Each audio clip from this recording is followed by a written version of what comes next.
This 1996 Miata is the car my dad and I chose for our first season of endurance racing. Our season so far has really been quite smooth, and with a few hours of seat time, we're starting to get a feel for how to drive a race car. That said though, we still have lots to learn, and our third race, this time at Portland International Raceway, won't be quite as smooth as the first two. Before we get to racing though, the car needs a little bit of mid-season maintenance. Things wear out quickly on a race car, much more so than a road car, so there are a few things we need to address. First up, I punched a hole in the exhaust during an off-track adventure at Oregon Raceway Park, and we need a more permanent fix than the JB Weld tape we have in place. So we welded a bit of sheet metal over the hole and got it reinstalled. Next up, bump stops. These are bits of polyurethane that go on your shocks, so when they're fully compressed, they have something soft to slam against. The bump stops currently on the car have entirely disintegrated, but fortunately they're easy to replace. Just compress the spring, remove the top, and swap on the new bump stop. These coilovers are also probably in need of replacement, but we're keeping them for now because they still work well enough. The last maintenance item to take care of is brake pads. We're still on the same set of Porterfield Endurance compound pads that we started the season with, and they served us well for the first two races. At this point though, the fronts are definitely done. Virtually no material is left. The rears had a bit of life left, so we didn't change them, which I'm sure will be fine and not cause us issues later. With maintenance sorted out, let's now talk about upgrades. We've driven the Miata for 2 full race weekends, and with more than 24 hours of race time under our belts, we've got a good feel for what we like and don't like about the car, and there are a couple of things we want to change up.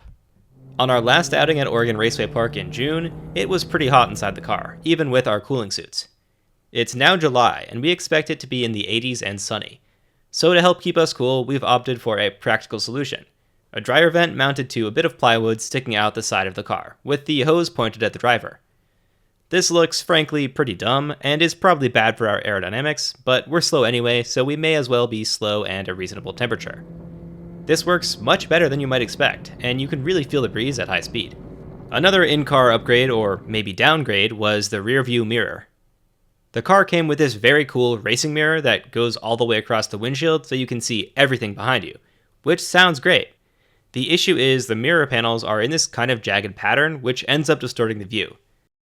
If the car behind you is between two mirror pieces, it was tough to tell at a glance where it exactly was, or if it was actually two cars side by side. Also, the panels kept falling out while we were driving and becoming projectiles in the cockpit, which is generally not a good thing. So we ditched that mirror and instead mounted a regular old normal rear view mirror, which worked so much better. The last notable in-car upgrade to mention was a Garmin Catalyst.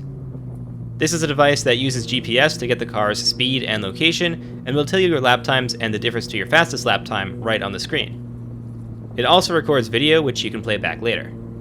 The plan is to use this to learn the track and figure out which lines are actually fast and which just feel fast. With those maintenance items and upgrades complete, we were ready to race in Portland. This again was a Lucky Dog Racing League event, the same organizers as the previous race we entered.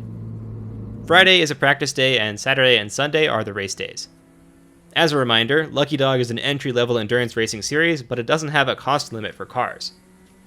Instead, the series keeps the field competitive by limiting entry to cars from the model year 2006 or older, and by setting a minimum lap time that cars are not allowed to drive faster than. That said, there were some seriously fast cars at this event, and two things became clear to us very quickly. First, Portland is a power-sensitive track. It's all flat, and the front and back straights together make up most of the track length. You're on full throttle for quite a bit of the lap. Second, our little Miata does not make very much power. We could mostly hang with the fast cars from turns 4 to 7 or so, which are mostly traction limited, and then they just walk away from us on the back and front straights. We were, again, nearly the slowest car at the event, though I do want to note this definitely isn't all on the car. There were several other Miatas at the race, and we were still comfortably the slowest. So it seems like the source of our slowness is at least partially between the seat and the steering wheel. We still have plenty of room to improve on our driving. Speaking of which, late in the practice session on Friday, I pushed a bit too hard trying to carry some more speed out of the last corner, and did this.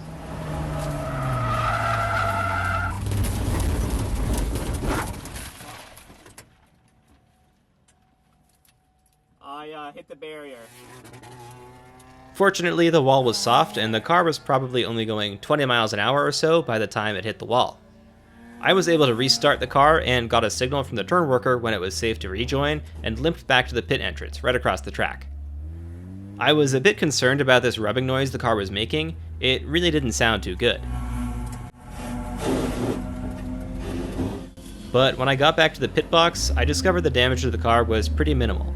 The noise ended up just being a slightly bent fender rubbing on the tire. A few whacks with a hammer got it sorted out nicely.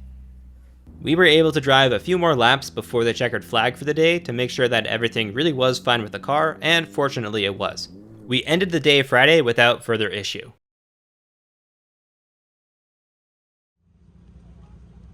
Remember how I mentioned before that we didn't replace the rear brake pads? Well, Saturday morning, we did our pre-race checks and found out that they were now worn to the point where they did need to be replaced. I didn't bring a spare set, but luckily we were able to pick up some from Armadillo Racing, the local racing gear supplier. The first hour of racing on Saturday is actually a qualifying session to set the grid, and we knew we'd be at the back of the field anyway, so we decided to install the new pads during this session right after the drivers' meeting. We got a somewhat ironic surprise at the drivers' meeting. Lucky Dog gives out some prizes throughout the weekend provided by series sponsors, and we were lucky enough to score some store credit for Hawk brake pads right as we were on our way back to the car to swap on a new set. You can't make this stuff up. We finished a swap with just a bit of time left in the qualifying session and went out for a couple of laps. These new rear pads were a different compound that ended up being much grippier, which changed up the braking balance and feel of the car pretty significantly. So it was definitely good to get a feel for the new pads before the actual race. With qualifying done, the green flag waved and racing began for the day. And we continued to have issues with the brakes. Under heavy braking, the pedal was vibrating pretty hard. Given that we only swapped the pads and not the rotors, which had also done 7 whole days of racing, we thought that the rotors might be the issue. But we didn't want to come off track for an hour in the middle of the session to swap the rotors. Also, we didn't actually have a spare set of rotors to put on the car, which again was 100% my fault. I didn't think we'd need them. So after my driving stint for the day, I went out into the world on a mission to find a new set of rotors. Good thing they have Big Napa. Racing for the rest of the day went pretty smoothly, but the brakes continued to be a bit of a problem. We found it was easier to lock up the brakes with the new rear pad compound, especially in the heavy braking zone at the end of the front straight. Our Miata does not have anti-lock brakes, so if you lock up, the car will just slide until you let off the brake pedal a bit. But aside from a few smoky tire moments, it was a smooth day of racing. For our team, at least. Throughout the field, there were considerably more incidents and yellow and red flags during this race than in previous ones. Maybe it's because the speeds were higher or there were just more cars at the event, but there was a lot of contact and cars just breaking down on track. There are varying levels of response to racing incidents. If it's possible to do so safely, vehicle recovery is done while the track is hot. The tow vehicle goes out on track, and the turn station workers will wave yellow flags in the section with the incident. You have to back off significantly in sections with yellow flags, and no passing is allowed. But once you're in a section that's not yellow flagged, you can race again.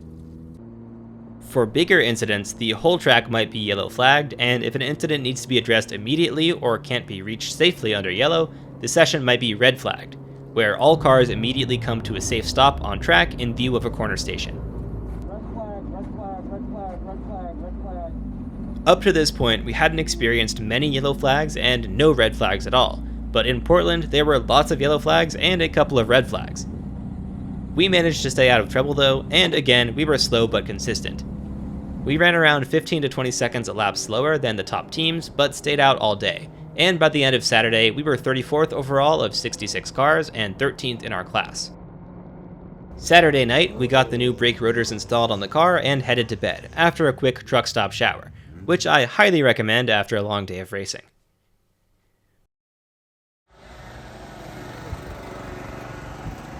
The Sunday session got off to a bit of a rocky start. Not for us specifically, just generally. The field was not doing a good job of respecting the rules about slowing down and not passing under yellow. Safety, of course, is the most important part of racing, so about an hour into the session, the organizers red flagged the race and brought everyone back into the paddock to hold a second drivers' meeting to reiterate the importance of following the safety rules.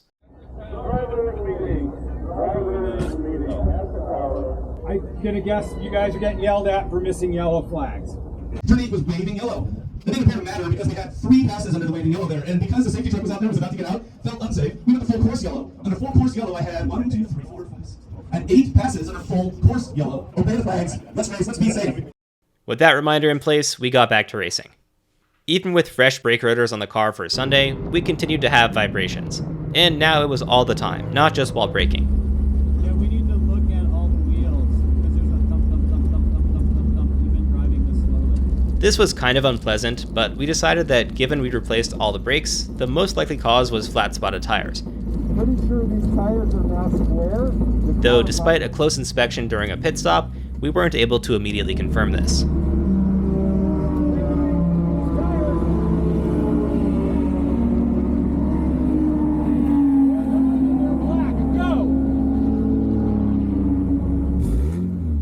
The vibrations were manageable though, so we just kept going. Halfway through the day on Sunday, we had our first ever mechanical failure. It was just a small one, but one of the iconic flip-up headlights on our Miata caught a bit of air and tried to detach from the car at around 100 miles an hour. We actually had this wired shut, but the wire snapped at some point during the race, maybe when I smacked the wall.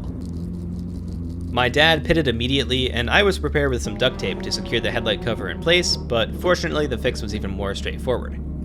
With that done, my dad had to back out on track. Incidents continued to happen throughout the field on Sunday, and we were still slow, but we focused on just learning the track and driving the car better to run faster laps. Having the lap time visible on the Garmin was pretty helpful to know immediately which lines and braking points were faster or slower. I got to discuss this with the team over the radio while the course was red flagged at one point for an incident. Did you see that 141 though?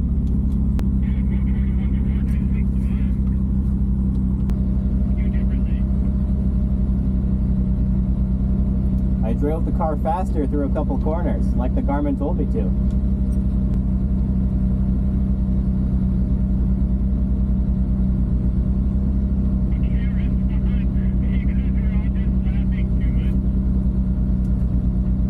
We continued to manage our vibration issue as best we could throughout Sunday, and by the checkered flag, we were in 27th place overall out of 66 cars, 9th out of 34 in our class. Again, just being reliable was enough to overcome what we lacked in straight line speed. While driving the car onto the trailer after the race, we were able to confirm that, yes, the tires were quite badly flat-spotted. Locking up the brakes so many times really wrecked these tires, and once you have a flat spot, the tire tends to stop rotating on that flat spot. So every lockup just makes the same spot worse.